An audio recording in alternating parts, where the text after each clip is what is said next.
Hello guys, जय हिंद जय भारत। तो आज की इस वीडियो में हम आप लोगों को बताने जा रहे हैं टेंस के बारे में। टेंस क्या होता है, मतलब कैसे बनाया जाता है सेंटेंस, क्या होता है इसमें। तो आज हम नया चैप्टर शुरू किए हैं, तो देखेंगे इस चैप्टर में क्या है, कहाँ से कहाँ तक है।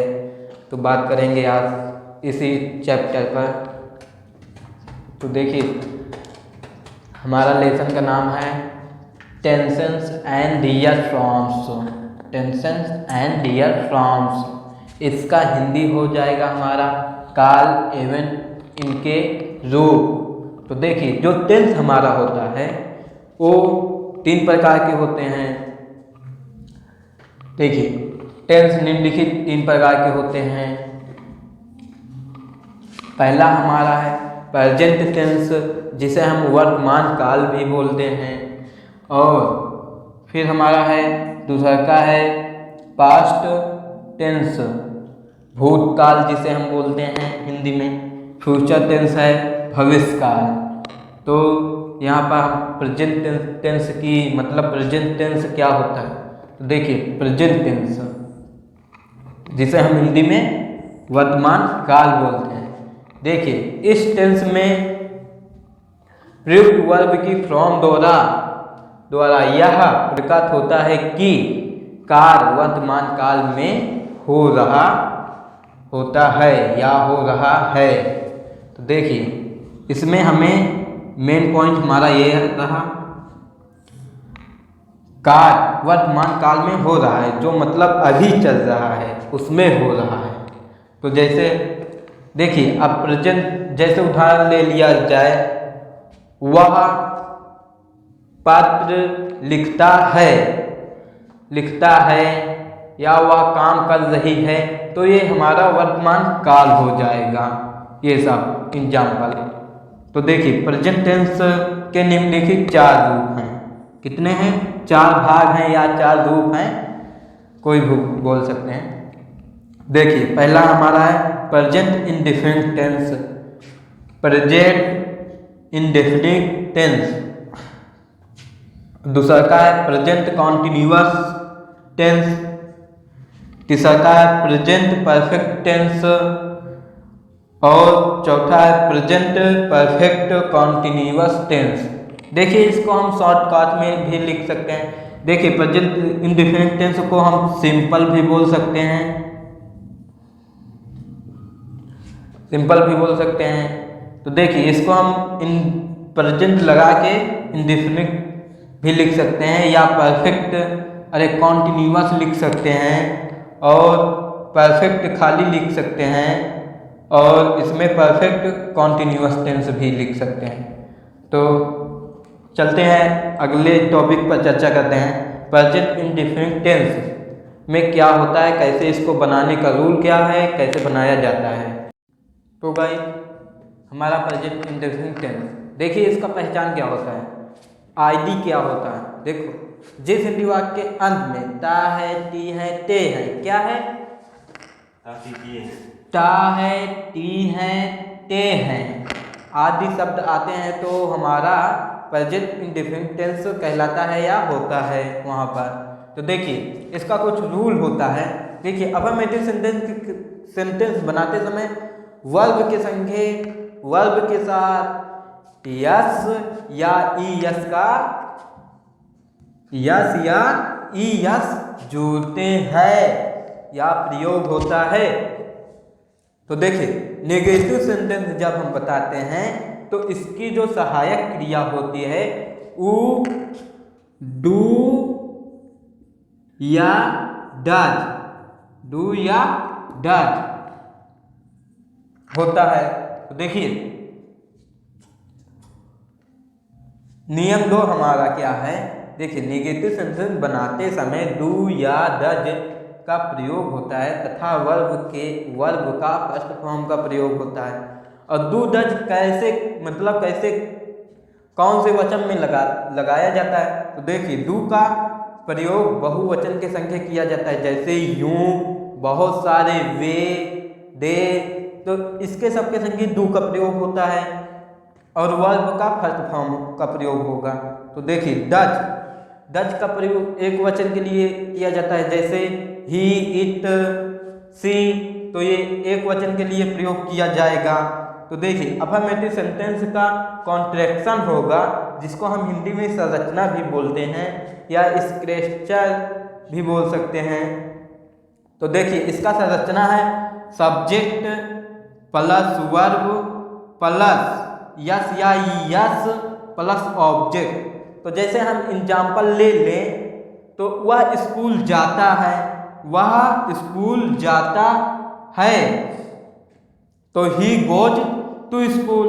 तो हमने बोला है कि वर्ब के संगे ई या यस जुड़ता है, तो हमने गो के संगे ई या जोड़ दिया, तो ही गोज टू स्कूल हो गया। इसको हम टेंस को कैसे पहचानेंगे?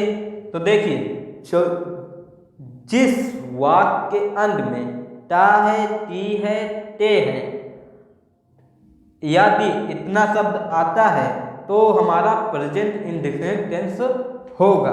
तो आगे इसमें का छा संरचना है, छा कॉन्ट्रैक्शन है, तो इसको चल रहे हैं और आगे तो बताते हैं टेंस क्या होता है, मतलब नेगेटिव सेंटेंस कैसे बनाया जाता है। देखिए इसको कॉन्ट्रैक्शन होता है संरचना subject plus does do plus not plus verb का first form plus object. Example है वह स्कूल नहीं जाता है, वह स्कूल नहीं जाता है। तो देखिए he does not go to school. देखिए पहले हमने सब्जेक्ट लिखा, फिर हमने क्या बोला है, तो बोला है कि एक वचन के संगे डज का प्रयोग होता है, तो हमने डज लिखा, फिर नॉट लिखा, फिर वर्ब का फर्स्ट फॉर्म बोला है, जाना के होता है गो, तो स्कूल, गो टू स्कूल, ये हमारा ऑब्जेक्ट हो गया। हमारा दूसरा एग्जाम्पल है वे क्रिकेट नहीं खेलते हैं, वे क्रिकेट नहीं खेलते हैं, they do not play cricket. देखिए दे हमारा बहुवचन है, तो हमने डू लगाया, they do not play cricket, तो इंट्रोगेटिव सेंटेंस होगा। तो हमारा इंट्रोगेटिव सेंटेंस है यहाँ पर। तो देखिए इंट्रोगेटिव सेंटेंस के आखिरी में प्रश्नवाचक वाक्य जरूर लगाया जाता है। देखिए कॉन्ट्रैक्शन इसका है does do plus subject plus verb का first form plus object plus question mark.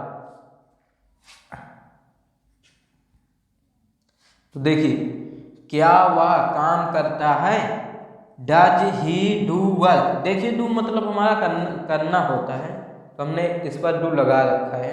तो देखिए हमारा एक वचन है वह, तो डज लगाया, फिर सब्जेक्ट, फिर वर्ब का फर्स्ट फॉर्म, फिर ऑब्जेक्ट, फिर क्वेश्चन मार्क। तो क्या तुम खाना खाते हो, do you eat food, do you eat food, तो ये हमारा हो गया। तो अब हमारा है इंट्रोगेटिव नेगेटिव सेंटेंस चल रहे हैं, उस पर चर्चा करने। तो गाइस अगला देखिए हमारा इंट्रोगेटिव और नेगेटिव सेंटेंस। देखिए इंट्रोगेटिव नेगेटिव सेंटेंस कॉन्ट्रैक्शन होगा does do plus subject plus not plus verb का first form plus object plus question mark. देखिए जो हमारे सहायक क्रिया है उसको हम आगे ला लेंगे, फिर उसके बाद सब्जेक्ट, फिर उसके बाद हमारा आ जाएगा नॉट, मतलब नहीं होता है तो नॉट लिख देंगे, और वर्ब का first form plus object plus question mark. तो जैसे एग्जाम्पल ले लिया जाए, क्या वह क्रिकेट नहीं खेलता है, क्या वह क्रिकेट नहीं खेलता है, तो हो जाएगा हमारा does he not play cricket. देखिए एक वचन है तो डज लगेगा, डज ही नहीं के लिए नॉट, और खेलता है तो प्ले, और ऑब्जेक्ट हो जाएगा हमारा cricket. Does he not play cricket, क्या वे नहीं पढ़ते हैं, डू दे नॉट रीड, क्या वे नहीं पढ़ते, डू दे नॉट रीड। इसमें वे है तो बहुवचन है तो डू लग जाएगा। तो अब यहाँ हमारा आ जाता है second type interrogative sentence. Second type interrogative sentence, तो इसका कॉन्ट्रैक्शन होगा संरचना क्वेश्चन वर्ड प्लस डज या do plus subject plus verb का first form plus object plus question mark. तो जैसे ले लिया जाए एग्जाम्पल, बच्चे स्कूल क्यों जाते हैं। बच्चे स्कूल क्यों जाते हैं, पहले हमारा क्यों क्वेश्चन वर्ड, यहाँ पर पहले क्वेश्चन वर्ड लिखेंगे। क्वेश्चन वर्ड हमारा है क्यों, तो क्यों की इंग्लिश होती है व्हाई। और फिर ये कौन सा वचन, मतलब इसमें कौन सा सब्जेक्ट है, सब्जेक्ट है तो हमारा बच्चे, तो सहायक क्रिया द चिल्ड्रेन और इसकी सहायक क्रिया डज लगेगा इसमें। चिल्ड्रेन मतलब बच्चा है ना, बच्चे नहीं, सॉरी यहाँ बहुवचन है तो यहाँ पर लगेगा डू। किस लिए, बच्चा एक होता है, इसको ध्यान में रखेंगे। बच्चा अगर ऐसे रहेगा तो बच्चा की इंग्लिश केवल चाइल्ड होगा। अगर बच्चे हैं तो इसकी इंग्लिश चिल्ड्रेन हो जाएगा, चिल्ड्रेन। तो यहाँ पर हमारा सहायक क्रिया डू लगेगा। तो यहाँ पर हमने डू लगाया, the children go to school question mark. बच्चे स्कूल क्यों जाते हैं, why do the children go to school. वे खाना क्यों खाते हैं, why do they eat food. वे खाना क्यों खाते हैं। तो हमारा अब आ गया second type interrogative negative sentence. देखिए इसका कॉन्ट्रैक्शन होता है क्वेश्चन वर्ड पहले हम लिख लेंगे, फिर सहायक क्रिया डज या डू प्लस सब्जेक्ट के जस्ट तुरंत नॉट प्लस वर्ब का first form plus object plus question mark. तो जैसे एग्जाम्पल ले लिया जा रहा है, सोनाली पुस्तक क्यों नहीं पढ़ती है।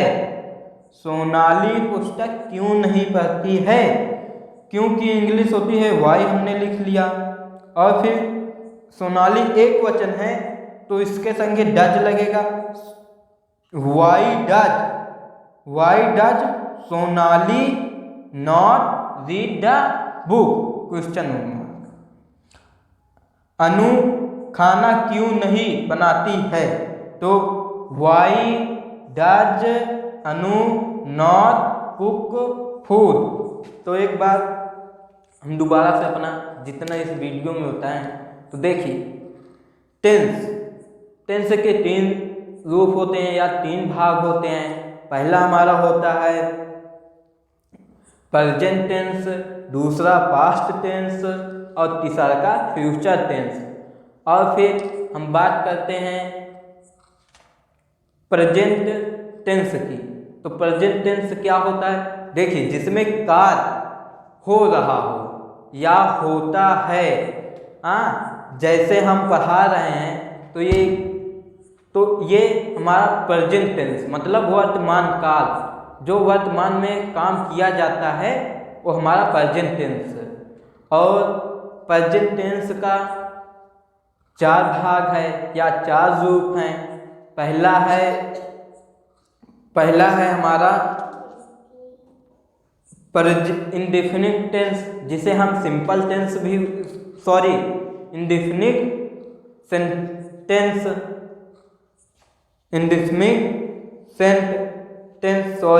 टेंस। और हमारा दूसरा है कॉन्टिन्यूअस टेंस और चौथा है तीसरा का है परफेक्ट और चौथा है परफेक्ट कॉन्टिन्यूअस टेंस। तो ये हमारे इसमें 4 होते हैं। अब बात करें प्रेजेंट इंडेफिनिट टेंस पर, तो देखिए इसका पहचान आदि होता है। जिस हिंदी वाक्य के अंत में टा है, टी है,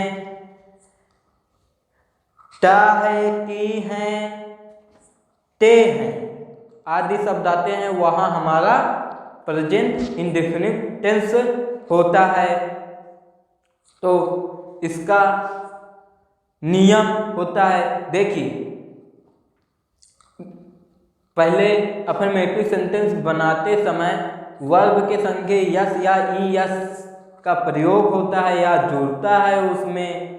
और दूसरा का नियम है हमारा do does, do does, do का प्रयोग बहुवचन के लिए होता है, डज का प्रयोग एक वचन के लिए होता है, और इसकी सहायक क्रिया क्या बोलते हैं, इसकी सहायक क्रिया डू या डज होती हैं। देखिए और हमारा एक है, जैसे इसका हम और भी एग्जाम्पल ले सकते हैं किसी भी, इसका हमारा होता है नकारात्मक वाक्य, मतलब 6 प्रकार के होते हैं सेंटेंस वाक्य जिसे हम बना सकते हैं। तो इसी तरह में अब बात की जाए या सेंटेंस कैसे पहचाना जाता है, कौन सा काल का है, मतलब कौन सा टेंस है, कैसे है, तो हमारा ये क्लियर रहता है।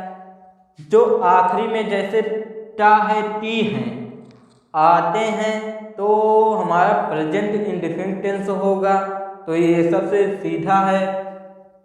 तो गाइस उम्मीद है कि आप सभी को समझ में आया होगा अच्छी तरह से, और आया हो तो वीडियो को लाइक, सब्सक्राइब एंड शेयर जरूर करें ताकि आप लोग पढ़ो और पढ़ो। हमारा यही आपसे उम्मीद है कि अच्छे से पढ़ो। तो मिलते हैं अगली वीडियो के साथ में। जय हिंद, जय भारत।